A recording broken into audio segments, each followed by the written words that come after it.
그렇다면 어떻게 투자의 경우라면 막스주의는 어떤 식으로 대응을 해야 되겠죠? 막스주의의 기본적인 원칙을 보수하되 변화된 상황에 맞는 개선된 또는 개량된 새로운 형태의 막스주의가 등장을 해야죠. 그렇죠? 그렇지 않으면 그 문제, 수정주의 문제에 대해서 대답을 할 수 없게 되겠죠. 그렇게 해서 나오게 되는 게 바로 레닌이에요. 그래서 막스 레닌주의라는 말 들어보셨어요? 옛날에 이제 소련에서 막스주의라고 막스 레닌주의라고 그러죠. 그래서 보통 이제 ML 그러죠. 막스 레닌주의라고 불렀는데 이거는 레닌이 막스만큼이나 중요한 위치에 있다는 거잖아요. 그러니까 단순하게 러시아 혁명을 이끌었던 정치 지도자로서 이런 위치에 있는 게 아니라 이론적으로 그렇다는 거예요. 막스 레닌주의가 의미하는 바는 제가 나중에 러시아 혁명할 때도 다루겠지만, 그래서 막스가 제일 기본적이긴 하지만 막스의 이론만 가지고는 변화된 상황에 대해서 대응 못하는 상황이 오게 됐고, 그 상황에 대해서 레닌이 막스주의를 갱신해서 대응할 수 있게 만들었다라는 얘기예요. 그러니까 막스주의 새로운 단계를 열었던 사람이다, 이런 거죠. 자, 그러면은 도대체 막스 엥겔스의 이론이 대답할 수 없었던 어떤 새로운 상황이라는 게 도대체 뭐냐? 이걸 우리가 생각을 해봐야 되겠죠. 그러니까 베른슈타인이 막스주의를 부정하는 증거로서 들이댔던 여러 가지 실증적인 자료들이 도대체 어떤 변화된 상황을 표현하는 거냐, 보여주는 거냐, 이거를 생각을 해봐야 된다. 그거를 이제 조금 이따 얘기를 할게요. 그래서 아무튼 카우츠키가 제대로 베른슈타인을 반박하지 못하게 되면서 새로운 사람이 나타나서 이제 베른슈타인을 반박을 하게 돼요. 그 사람이 누구냐면 바로 로자 룩셈부르크가 나타납니다. 그래서 로자 룩셈부르크가 본격적으로 수정주의를 비판을 하면서 스타가 되죠. 그 당시에 스타가 되면서 정통파의 입장을 옹호하는 제일 중요한 이론가로서 로자 룩셈부르크가 자리를 차지하게 되는 거예요. 그래서 로자 룩셈부르크가 베른슈타인의 사회주의 전제와 3당의 과제라는 책을 반박하는 책을 쓰는데, 그게 바로 사회 개량이냐 혁명이냐라는 책이에요. 이것도 한글로 번역이 돼 있어요. 보통 이제 개량이냐 혁명이냐 이렇게 불리는 책인데, 이때 이제 개량이라기보다 정확하게는 수정주의죠. 수정주의냐 정통 막스주의냐, 이거를 이제 개량이냐 혁명이냐라는 식으로 표현을 한 거죠. 자, 그러면 이제 베른슈타인의 수정주의적 주장은 지금 이제 아까 간략하게 살펴봤고, 로자 룩셈부르크는 어떤 식으로 이제 비판을 하느냐, 반박을 하느냐, 이걸 좀 살펴볼게요. 첫 번째는 제일 중요한 거는 자본주의가 붕괴한다고 다시 주장해야 되잖아요. 그렇죠? 베른슈타인이 자본주의 붕괴 안 한다고 그랬으니까 그걸 다시 논박을 해야 되는데, 그러면서 이제 논쟁이 좀 경제학적으로 굳혀야 돼요. 이거를 적응 가능성, 이 당시 이런 표현을 썼는데, 그러니까 자본주의가 적응한다는 거죠. 자본주의 새로운 변화된 상황에 적응하면서 유연해지면서 붕괴하지 않게 되는데, 베른슈타인이 보기에 자본주의가 이제 그 위기에도 불구하고 이 위기에 적응해서 계속 살아남을 수 있게 된 아주 중요한 몇 가지 그 변화들이 있다고 봐요. 제 첫 번째 변화가 아까 말했던 카르텔 트러스트 같은 독점 자본들의 형성이에요. 얘네들이 자본을 독점하면서 시장을 자기들이 조절할 수 있게 되는 거죠. 그렇죠? 시장이 보이지 않는 손에 의해서 막 흔들리는 게 아니라 독점체들에 의해서 조절 가능하게 됐다. 이게 제일 중요한 전제예요. 그 다음에 또 어떤 게 있냐면 신용제도. 이걸 되게 중요하게 생각하거든요. 그러니까 신용제도라는 게 왜 그렇겠어요? 신용제도라는 게 왜 시장의 교란을 막을 수 있는 걸까요?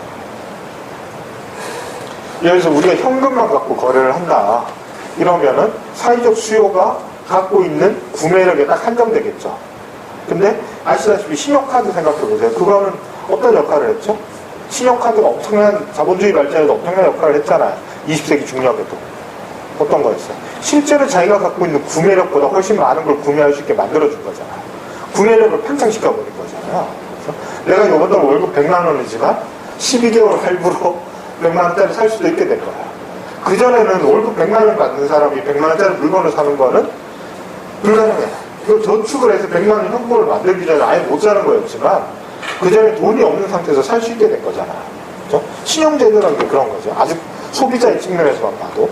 시장을 엄청나게 팽창할 뿐만 아니라 수요 공급 간의 미스매치를 신용이라는 걸 통해서 갭을 메울 수 있게 된 거죠. 그렇죠? 나중에 가볍게 이렇게 하면 된단 말이야. 예를 들어서 공급이 수요보다 많단 말이에요. 그럼 시장이 불균형에 빠지겠죠. 근데 이 불균형을 어떤 식으로 메우냐면 신용제도를 통해서 내가 당장은 이 수요를 늘릴 수는 없지만 신용을 가지고 수요를 늘리면 수요 공급이 맞게 되잖아요. 뭐 이런 걸 얘기를 한 거예요. 신용제도가 확산이 되면서 이렇게 됐다. 그 다음에 교통과 정보망의 발달, 이런 것들이 자본주의를 안정화시키는 중요한 장치들이다. 이렇게 얘기를 하죠. 근데 이제 룩셈부르크는 담합, 카르텔 트러스트 같은 담합은 장기적으로 지속되기 불가능하다라고 주장해요. 결국은 다시 경쟁제도로 빠진다. 그렇게 얘기를 했고, 그 다음에 교통정보망, 신용제도 이런 거는 일시적으로는 그럴 수도 있지만 특히 신용제도를 반박하면서 신용제도는 투기를 불러일으킬 뿐이다. 이런 얘기를 해요. 근데 베르히타는 그걸 다시 이제 재반박을 하죠. 신용제도 이거 얼마나 좋은 건데. 그러면서 투기는 자본주의가 아직 안정화되지 않은 자본주의 초기 단계에만 일어나고 자본주의가 성숙하면 투기 같은 건 없어진다. 이렇게 얘기를 해요. 근데 지금 돌이켜보면 어때요? 지금 2008년 이후로 공황의 제일 큰 원인이 뭐죠? 신용제도가 너무 팽창해가지고 금융 투기가 일어나가지고 지금 자본주의가 전세적으로 난리가 난 거 아니에요? 그죠? 자본주의가 발달하면 투기가 없어진다는 건 거짓말이죠. 자본주의가 발달할수록 투기는 점점 다양해져요. 훨씬 고도화되고 규모도 커져서 자본주의 자체를 흔들 정도로 규모가 커지게 되죠. 아무튼 그런 걸 비판을 한 거예요. 근데 이걸 이제 하나하나 비판을 할 뿐더러 아주 근본적인 논리적 차원에서 자본주의가 필연적으로 붕괴한다는 걸 입증을 하려고 해요. 노자르가. 그래서 어떤 책을 쓰냐 하면은 자본의 축적이라는 책을 쓰게 돼요.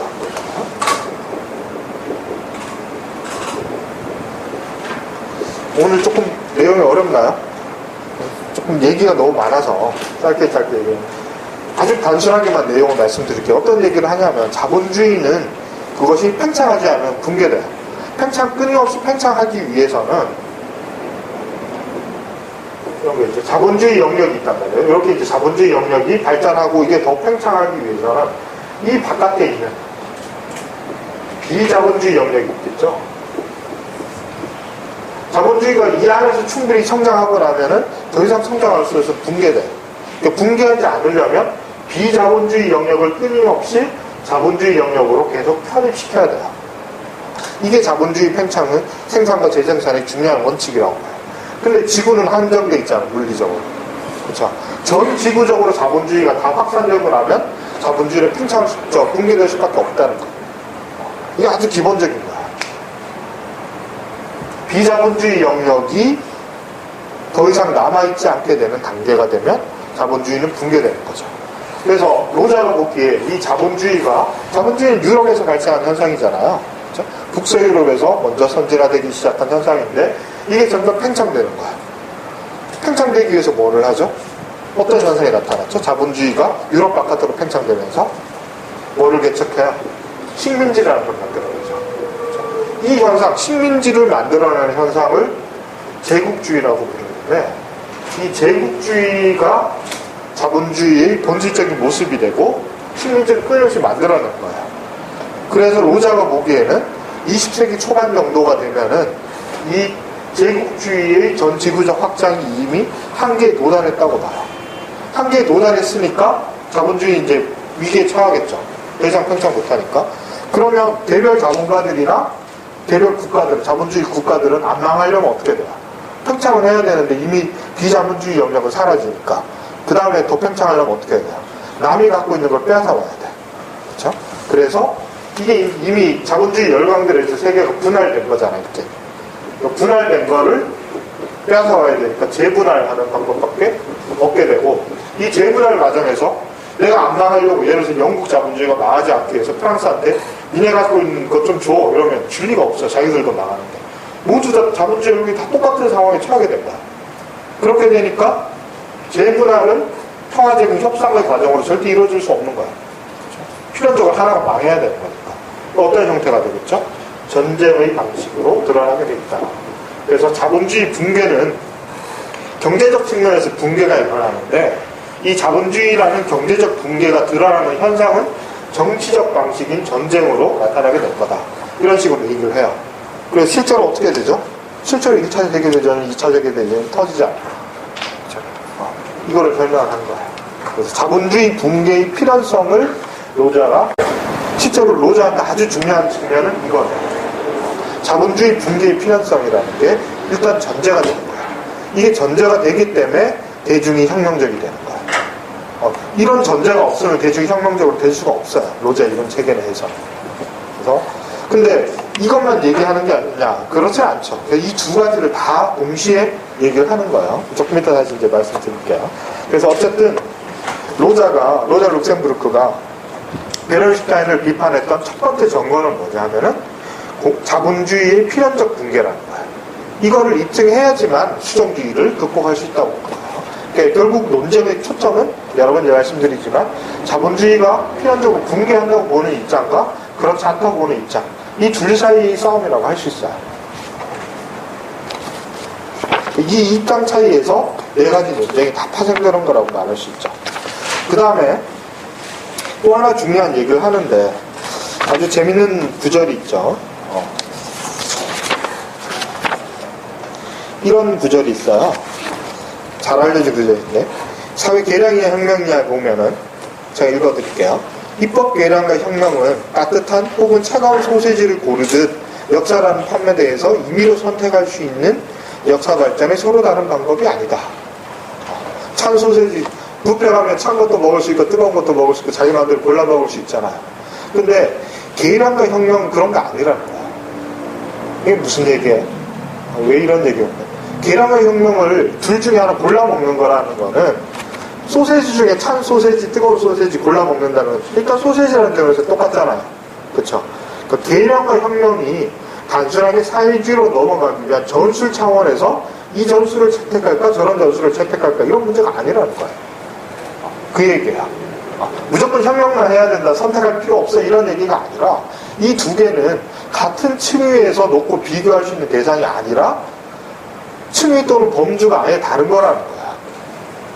계량이라는 거는 전술적 차원의 문제고 혁명은 전술적 차원의 문제가 아니라는 얘기예요. 그럼 전술적 차원의 문제가 아니면 뭐죠? 그리고 왜 뜬금없이 이런 얘기를 했을까요? 베른슈타인이 이걸 자꾸 계량과 혁명을 선택할 수 있는 전술적 차원의 문제를 자꾸 해석을 했어요, 실제로. 그래서 그 사회주의 전제와 3당의 과제에서 아주 많은 분량을 할애해서 베른슈타인이 혁명하자는 사람들을 비판을 해요. 그러면서 혁명을 비판을 하는데 이때 베른슈타인이 생각했던 혁명의 모습이라는 게 뭐냐? 이게 중요하다. 이게 있기 때문에 로자가 이런 말을 한 거거든요. 베른슈타인이 혁명을 어떻게 얘기하냐면은 혁명은 시가전하고 거의 동일시해요. 혁명은 뭐 무장공기에 의한 시가전이다. 그리고 이거는 당연히 불법적이죠. 당연히 불법적이죠. 하위법에 있어서 불법적일 뿐만 아니라 입헌적 질서 자체를 뒤집어 엎는 어쨌든 불법적입니다. 이거를 혁명과 거의 동료로 사용해요. 근데 막스도 이런 식으로 혁명을 사용한 경우는 있지만 이게 막스가 본질적으로 생각하는 혁명의 의미가 아니에요. 이걸 지적을 하는 거죠. 이거는 혁명이 나타나는 구체적인 모습 중에 하나잖아요. 그렇죠? 그리고 또 다른 말로 하면 폭력적인 거죠. 폭력혁명. 지금도 반공주의자들이 제일 두려워하는 게 그거 아니에요. 막스주의 제일 싫어하거나 무서워하는 거. 얘네들이 폭력 좋아하는 애들이다. 그런 거죠. 그렇죠? 막스주의에 대한 지금 사회, 자본주의 사회에서의 적대감의 아주 중요한 원천이 바로 폭력에 대한 두려움 또는 거부감 이런 걸 거예요. 실제로. 그렇지 않나? 제가 느끼기엔 좀 그런 것 같은데요. 폭력, 아주 잔인한 폭력. 그러면서 이제 사례들 막 드는 게 인민재판. 말만 하면 또 좋은 말 아니에요?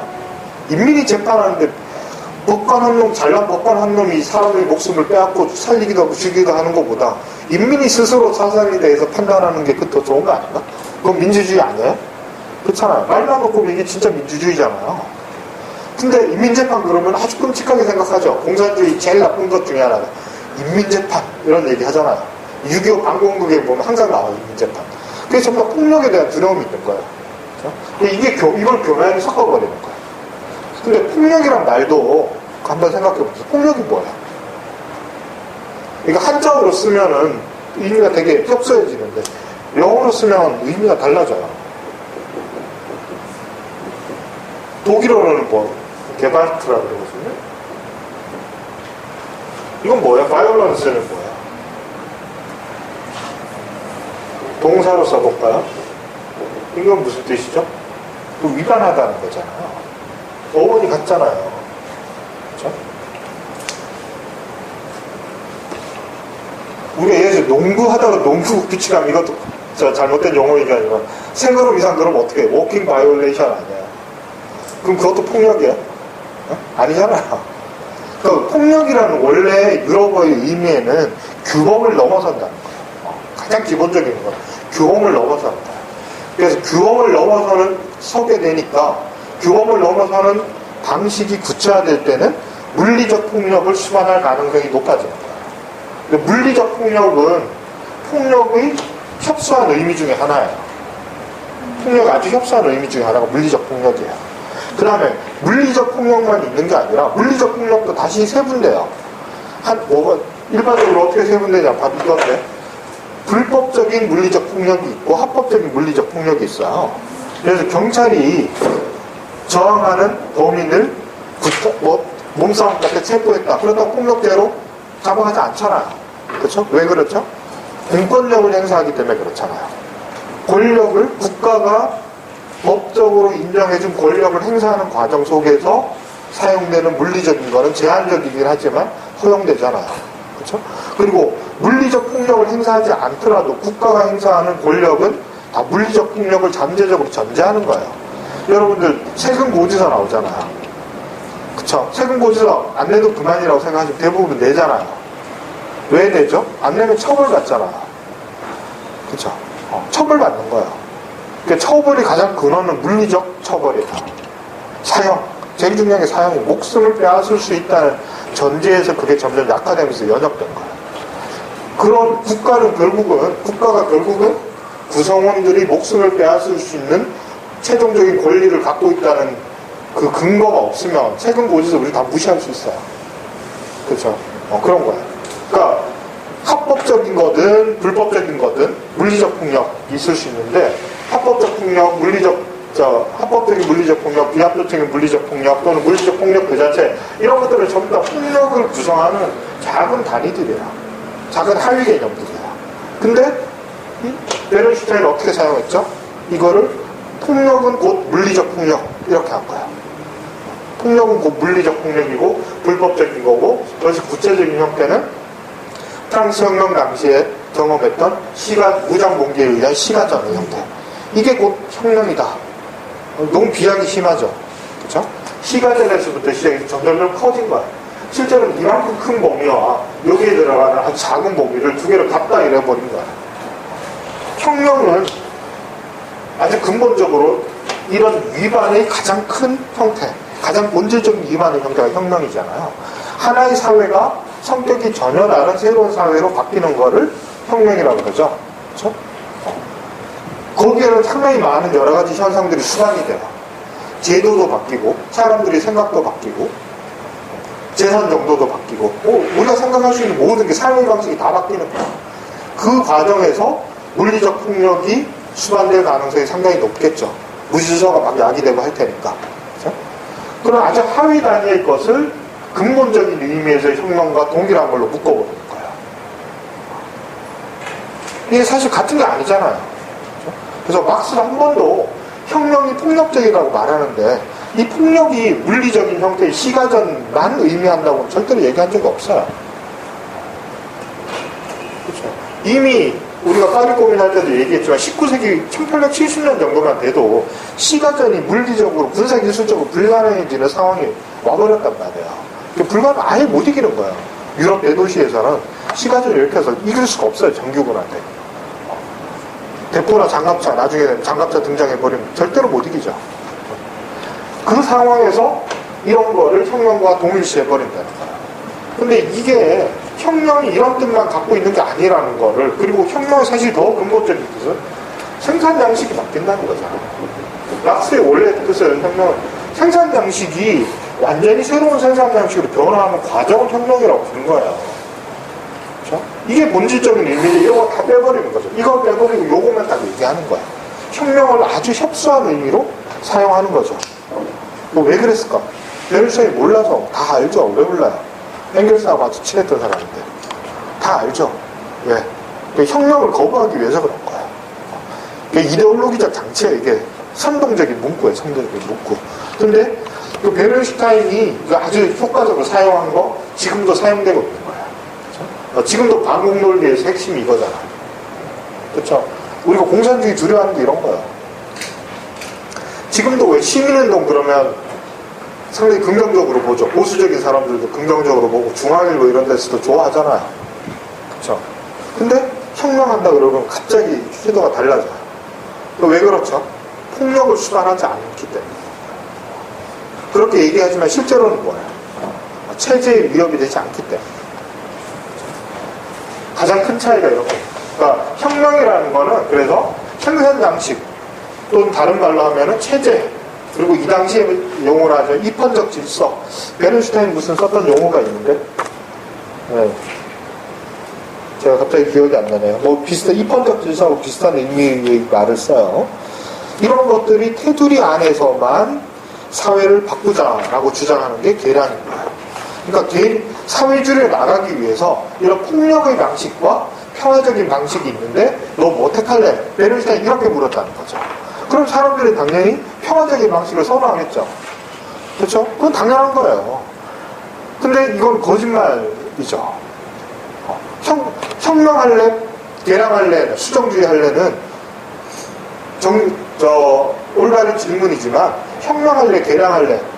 또는 혁명을 바꿔서 너 폭력적인 방식을 택할래? 평화적인 방식을 택할래? 이렇게 말해버리면서 혁명이냐 수정주의냐 이렇게 이거를 동일시하는 거는 왜곡이 있는 거죠. 이해가 되시죠? 이런 왜곡을 의도적으로 한 거예요. 그래서 베르누타인이 그런 식으로 대중을 선동했단 말이에요. 혁명이라는 거는 이 물리적 폭력의 과정이고 탄압을 수반하는 거고 엄청난 피를 흘리는 거고 이렇게 무서운 건데 그래도 할래. 근데 그런 거 안 해도 우리가 원하는 목적을 합법적 질서 내에서 아주 평화롭게 해피하게 할 수 있는데 둘 중에 뭐 할래? 그건 선택의 여지가 없는 거야. 그런 식으로 자꾸 몰고 가니까 로자가 이런 얘기를 하는 거죠. 그거 거짓말이라는 거야. 그거를 마치 양자 태교의 문제처럼 제시하는 것 자체가 개념의 왜곡이라는 거야. 그거를 비판한 거죠. 아주 근본적인 비판을 한 거죠. 베르누타인 논리는 기본적으로 혁명을 자의적으로 협소화시키면서 만들어놓은 왜곡된 문제틀을 가지고 전개되는 거라는 거야. 그래서 그 문제틀 자체를 로자 룩셈부르크가 부정하는 거죠. 자, 근데 요 혁명과 계량에 대한 이런 식의 이해 방식은 사실은 역사 철학적인 어떤 전제를 또 입장의 차이를 깔고 있는 거야. 어떤 거냐 하면은 베르누타인식의 사고방식, 그러니까 입헌적 질서 내에서의 계량을 통해서 사회주의로 갈 수 있다는 말은 역사가 단절되지 않고 지속된다는 역사 철학적 전제를 갖고 있는 거야. 역사가 이렇게 쭉 간다는 거야. 앞으로 계속해서. 중간에 한번 끊어지는 거 없다는 거야. 끊어지는 거 없이 그냥 이어져 있다는 거죠. 그래서 사회주의가 목표라면 이쯤이 이제 자본주의라면은 자본주의가 성장하기만 하면 자본주의가 폐지되는 게 아니라 성장하기만 하면 사회주의로 바뀔 수 있다. 그러니까 전환한다. 바뀔 수 있다. 이렇게 얘기해요. 그러니까 자본주의가 성장해서 변화하면 이게 곧 사회주의다라고 말해요. 근데 막스주의 원래 입장, 막스주의가 혁명을 얘기했던 이유는 뭐죠? 이게 불가능하다는 거예요. 성장이라는 게 존재 조건이 되지만 그게 아니라 저절로 자본주의가 그 몸을 유지하면서 성격이 점점 사회주의로 나가고 이런 거 없다는 거예요. 자본주의가 아무리 사회주의적 요소를 많이 가져도 결국은 자본주의야. 이게 온전한 사회주의가 되려면 중간에 한번 딱 끊어줘야 돼. 이게 혁명이에요. 끊어주는 단절. 단절을 혁명이라고 부르는 거죠. 그렇죠? 단절을 혁명이라고 불렀던 거예요. 맞습니다. 로자 룩셈부르크도 이 입장을 계승하는 거죠. 그래서 로자 룩셈부르크가 막스주의를 계승하면서 가지고 있던 역사 철학적 견제는 뭐냐면 사회주의로 역사가 진보하기 위해서, 물론 이것도 이 사람들도 진보한다고 생각해요. 락스나 로자 룩셈은 진보 자체가 없는 게 아니고 진보하는 과정이 단절적으로 진보한다는 거야. 그러니까 비약적으로 발전한다는 거야. 근데 베른슈타인은 이게 끊어지지 않고 연속적으로 쭉 누적되면, 그러니까 쌓이면, 계속 쌓이면은 자본주의 계속 쌓이면 사회주의가 된다는 거야. 그러면 자본주의하고 사회주의는 질적으로 별로 다르지 않은 사회가 돼요. 그래서 이거를 비판적으로 보는 사람이 아주 잘 표현한 게 있는데, 베른슈타인이 꿈꾸던 사회는 프루동 이런 사람 비판했던 것과 똑같은 얘기를 해요. 부르주아만 있는 자본주의. 그러니까 프로테리아 같이 착취당하고 억압받는 사람은 없고 향유하는 사람만 있는 자본주의, 이런 걸 꿈꿨다는 거예요. 그러니까 그렇게 된다는 거죠. 자본주의가 충분히 발전하고 사회주의적 요소를 가미해서 확장시켜 나가면 그렇게 된다는 거예요. 그리고 이런 식으로 성장 전환하기 위해서는 꼭 필요한 게 뭐냐? 바로 계량적 전술이다. 특히 계량적 전술 중에 핵심이 뭐냐면 바로 의회주의예요. 의회주의 또는 의회 정술. 의회를 통해서 사회주의로 갈 수 있다라고 볼 거야. 이 당시에는 의회가 상당히, 의회제도라는 것에 충분히 발달하기 시작한 단계거든요. 충분히는 아니고 상당히 급속하게 발달한 단계고, 특히 독일 3인당이 의회에서 의석수가 전 세계에서 제일 많이 늘어난 당이에요. 그러니까 독일 3인당이라는 당 자체가 최초의 대중정당이었어요. 최초의 사회주의 정당일 뿐만 아니라 근대적 의미에서의 최초의 대중정당은 독일 3인당이야. 그러니까 부르주아 정당이 대중정당으로 먼저 나타난 게 아니에요. 여러분들 정치사 이런 데 보시면 재밌는 얘기들이 나오는데, 영국도 그렇고 뭐 프랑스도 그렇고 독일도 그렇고 옛날엔 투표권이 상당히 제한적이었잖아요. 그렇죠? 재산이나 신분을 가지고 했기 때문에 총투표, 국민투표를 다 해도 유권자 수가 50만 뭐 이랬어요. 영국 전체에서 50만 명만 투표하는 거야. 그러니까 상류층 일부만 투표하는 거야. 그럼 선거운동을 어떻게 하면 되겠어요? 대중연설하고 유세하고 이런 거 필요하겠어요? 그런 거 할 필요가 없는 거야. 유권자가 아닌데, 길 가는 사람 유권자인데 왜 해요? 어디 가서 하는 거지? 투표권 가진 사람은 대체로, 왜 영국 영화나 소설 보면 클럽 문화가 있잖아. 상류층 남성들이. 거기서 선거운동을 해요. 거기서 자기들끼리 일상적으로 토론하고 얘기하고, 그게 선거운동이 다예요. 그러니까 대중연설이라든지 대중을 상대로 한 캠페인이라든지 이런 거를 상상을 못했던 거야.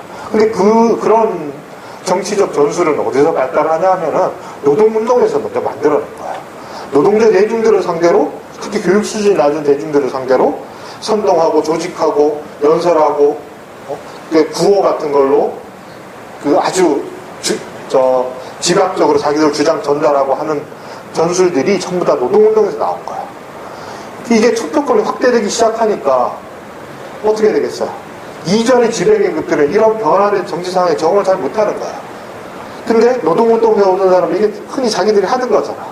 그러니까 초기에는 투표권만 확대가 되면 똑같이 선거운동 하면은 당연히 노동운동 세력이 이긴다고 봤어요. 그러니까 실제로 그럴 수 있는 가능성이 있었어요. 대중연설이라는 거를 귀족들이나 대자본가들이 해본 적이 없는 거야. 대중들은 어떻게 마음을 사로잡고 어떻게 어필해야 돼, 이런 걸 전혀 모르잖아. 근데 이 사람들은 그것만 해오던 사람들이잖아. 그러니까 3인당이 당연히 표를 엄청나게 얻는 거야. 그렇게 되니까 사회주의자들이 어떤 생각을 하냐 하면은, 아까 말했던 막스주의 중요한 원칙들 한 가지하고 이런 정치적 상황을 결부시켜서 생각하기 시작해요. 어떤 원칙이냐면, 노동자 계급이 인구의 압도적인 다수가 된다는 원칙이 있었잖아요. 자, 만약에 이게 진짜 실현되면 어떻게 했어요? 투표만 해서 이 사람들한테 투표권만 주면 무조건 이기는 거야. 그렇겠죠? 이게 아주 어필했어요. 이런 생각이. 이게 너무 쉬워지는 거야. 이게 지금 우리가 할 일은 노동자 계급에게 투표권이 제대로 안 주어져 있었잖아요. 투표권만 노동자 계급에게 다 줄 수 있으면은 무조건 이긴다는 거야. 의회를 다 장악할 수 있는데. 그렇잖아요. 이런 생각을 하게 되면서 보통 선거의 정치라는 게 자유주의자들이 목표였기도 하지만 노동운동의 아주 중요한 목표이기도 하게 되는 거야. 의회에 진출할 수 있게 된다고 믿었거든요. 실제로. 그리고 그게 상당 부분 실현됐어요. 의석수가 엄청나게 늘어나고 득표수가 엄청나게 늘어나고, 심지어 그 프러시아 같은 데는 신분 3단계로 투표를 해요. 신분에 따라서 표가 1인 1표가 아닌 거야. 정확한 비율은 그때그때 달라지는데, 예를 들면은 귀족 같은 1인 한 사람 한 표 찍으면 30표 계산, 곱하기 30 해주고, 노동자들은 10명이 찍으면 한 표, 이런 식으로 계산을 해요. 그렇게 되니까 실제 득표수는 엄청나게 많아도 의석수는 훨씬 적은 거야. 이렇게 하는데도 3인당이 이미 19세기 말에 되면 제2당이 돼요. 그러니까 그게 불과 한 20년 만에 일어난 변화거든요. 어떻게 생각해? 이거는 여기에 막 흥분하지 않을 지도자는 없겠죠. 그러니까 이 사람들이 환상이 아니라 좀 현실적 판단을 한 거예요. 우리 이렇게 해서 충분히 이길 수 있다. 그리고 엄청난 많은 성과들을 이뤄내죠. 노동입법도 하고, 의회에 가서 행정부, 또 견제하고, 이렇게 하면서 노동자들이 처지가 엄청나게 좋아지는 거예요. 우리나라 왜 민노당이 처음에 이제 의석 가졌을 때, 아주 규모는 작지만 그 비슷한 경험을 했던 거죠. 지금도 민노당 활동하시는 분들이 만나면 그런 얘기를 해요. 처음에 가졌던 충격 같은 게 있대요. 예를 들어서 노조 같은 데서 아무리 파업하고 심지어 사람이 분신을 해도 국회의원 얼굴 절대로 못 가요. 내가 아무리 억울한 게 있어도 국회의원 1대1로 만나가지고 우리 이렇게 억울하다는 얘기조차 못했단 말이에요. 근데 같이 노동운동하고 같이 조합에 있던 사람이 국회의원이 됐어. 엄청난 변화잖아요. 곧바로 얘기할 수 있게 된 거야. 그러면 거기에 대해서 상당히 말이 가겠죠. 이렇게 효과적인 방법이 있는데, 그리고 그 전에 아무리 노력해도 못 얻었던 거는 정말 짧은 시간 안에 엄청나게 많은 걸 우리에게 가져다 주는데, 이게 제일 좋은 수단 아닐까? 이런 생각을 아주 상식적으로 하게 돼 있어요. 그쵸? 그랬단 말이야. 이 당시 독일 3인당이 처해 있던 상황이 바로 이런 상황이었어요. 노동자 계급의 숫자는 엄청나게 늘어나고, 그리고 득표도 엄청나게 늘어나고, 의석수도 늘어나고, 그래서 노동자들 위한 입법도 많이 하고, 선거, 불공정하고 불합리한 선거제도도 계속 고쳐나가고, 이렇게 좋은 일들이 아주 단시일 안에 이루어졌는데, 의회라는 거를 아예 판을 깨버리고 혁명하자. 우리가 이럴 필요 있을까? 그런 생각도 하게 되고, 그 다음에 이 3인당이 또 성장하면서 당원 수가 늘어나니까 당비도 많아지겠죠. 그러니까 물질적 부도 엄청나게 커져요. 독일 3인당의 전성기의 통계를 보면, 피터 게이라는 사람이 쓴 민주사회주의 딜레마라는 책을 보면 그 통계가 잘 나와 있는데, 그런데 보면은 주요 도시들마다 자체 부동산이 되게 많아요. 회관이 있을 거 아니야. 당사, 그 다음에 당원들 상대로 대중사업을 해야 되니까 문화교실 이런 거 하잖아요. 지금도 하죠. 그런 걸 이제 독일 3인당에서 처음으로 한 거야. 댄스도 가르치고, 노래도 가르치고, 스포츠 클럽도 만들고, 문맹자들 많으니까 야학 같은 경우에서 글도 가르치고, 그 다음에 이제 당 이론도 가르치고, 이런 등등의 대중사업들을 엄청나게 하면서 이 사람들을 수용할 수 있는 시설도 늘어나고, 그 다음에 자기들의 입장을 대변하는 출판사도 수십 개를 가지고 있고, 전국적인 일간지도 몇 개 갖고 있고, 지역 신문이나 잡지도 갖고 있고, 또 엄청나게 큰 조직이 되는 거예요. 그렇게 되니까 상근자 수도 되게 많아지겠죠. 그죠?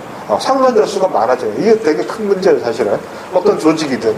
거기서 밥 벌어 먹고 사는 사람들이 딱 생겨나기 시작하면 이 사람들은 여기에 목숨 거는 거예요. 진짜로 목숨 거는 거예요. 이게 당이 없어지면 자기 일자리 없어지는 거거든요. 그래서 사실은 피부에 와닿는 거는 당이 망하고 이거는 별로 마음이 아프겠지만, 당장 그렇지만 내 일자리가 떨어지는 거는 큰일 나는 거잖아요.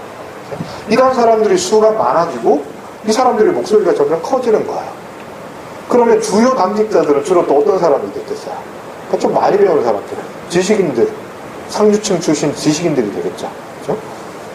이런 사람들이 점점 특권화되고 이러니까 지금까지 이뤄냈던 엄청난 성과를 잃어버리기 싫은 거야.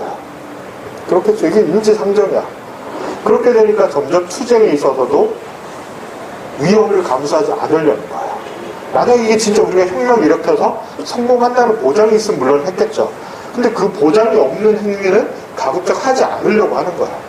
그걸 하지 않더라도 의회에 진출만 하면 우리가 완전히 세상을 바꾸지 못하더라도 눈에 보이는 성과들을 상당히 많이 얻을 수 있는데, 우리가 이거 왜 해야 되나? 라는 아주 근본적인 회의에 빠지는 거예요, 이 사람들. 이렇게 되면서 수종주의가 확산이 되는 거죠. 그래서 로자 루셴부르크는 바로 이거를 비판을 하는 거예요. 그렇게 되니까 이거 기존의 질서를 조금만 더 변화시키고, 양적으로 조금만 사회주의적 민주주의적인 성격을 확장시키면 될 것 같은데 굳이 판을 다 깰 필요가 있냐 이런 생각을 하게 되면서 이런 진화론적이고 누적적인 또는 이제 연속적인 역사의식 또는 혁명관 이런 것들이 널리 받아들여지게 되는 거예요. 그리고 그 반대편에 있는 사람들은 어떻게 했어요?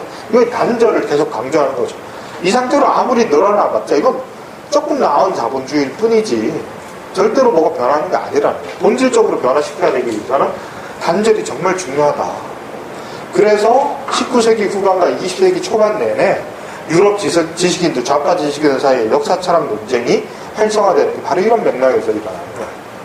여러분 요새 한국에서 발터 벤야민 인기가 되게 많죠. 특히 문학 철학 이렇게 하는 분들은 인기가 많고 읽어보셨어요? 발터 벤야민 글 혹시?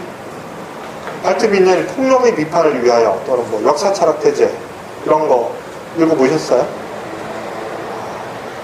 토합니다. 읽어보면 너무 어려워서 정말 어려워요. 특히 폭력의 비판을 위하여 이런 거는 저희가 독일어로 옛날에 대학원에서 강독을 했는데 철학 박사들 몇 명 모아가지고 기본적으로 문장 해석이 안 되는 거야. 너무 어려워요.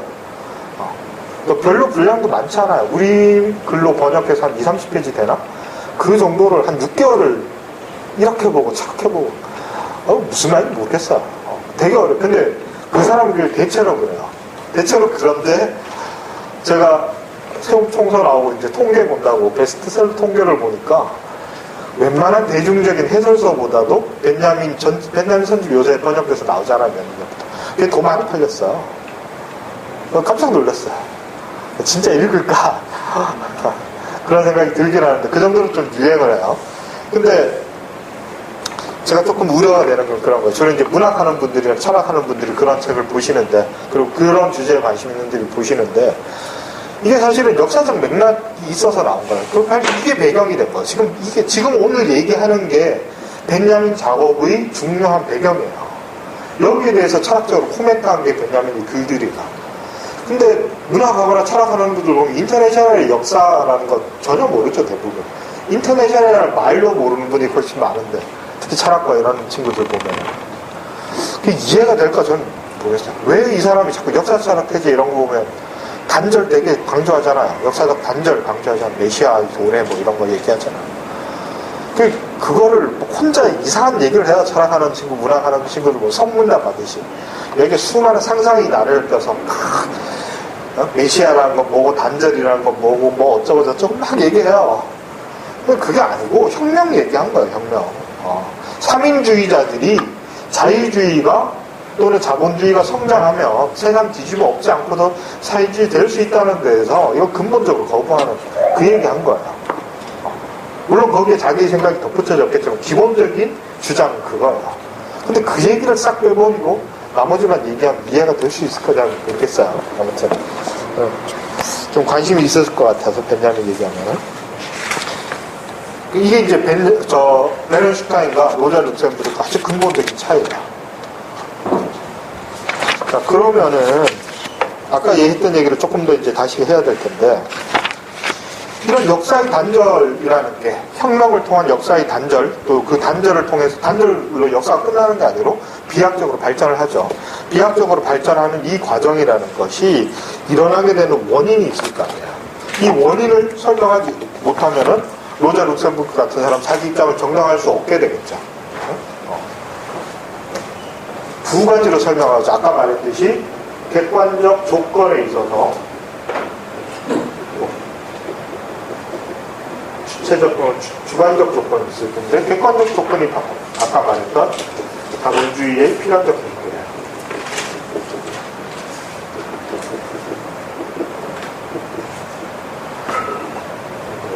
그 다음에 이거는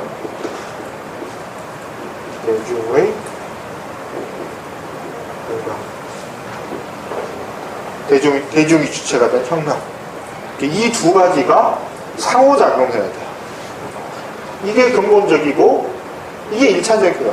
기본적으로는 이게 1차적인 조건이 되는데 그렇다고 해서 이게 원인이고 이게 결과고 이렇게 보지 않는다는 거예요. 이렇게 보지 않는다. 이게 아주 중요한데 아까 말했던 카우츠키르의 제 인터내셔널 또는 독일 3인당의 정통파들은 아주 단순해서 말씀드리자면 이게 원인이고 이게 결과로서 나타나기 때문에, 그러니까 대기론이죠. 원인이 나타나면 결과는 필연적으로 따라오잖아요. 그렇게 되니까 이거를 별로 중요하게 생각 안 하는 거야. 그러니까 이것만 되면 이거는 저절로 온다고 봤던 거야. 그러니까 로자는 뭐가 다르냐, 정성파들과 뭐가 다르냐면 이게 원인이고 결과가 아니라 이게 더 근본적인 원인이긴 하지만 이 둘 사이의 상호작용을 강조를 하는 거야. 이게 일방적으로 관계를 맺는 방식은 이거 형이상학적인 해석이라는 거야. 그래서 상호작용 앞에 뭐가 들어가겠죠? 변증법적 상호작용. 그래서 객관적 조건과 주체적 조건이 상호작용할 때만 혁명이 가능하다고 봐요. 둘 중에 하나만 없어도 혁명은 불가능해진다고 보는 거예요. 그거를 이제 조금 이따 총파업 논쟁할 때 다시 좀 말씀을 드릴게요.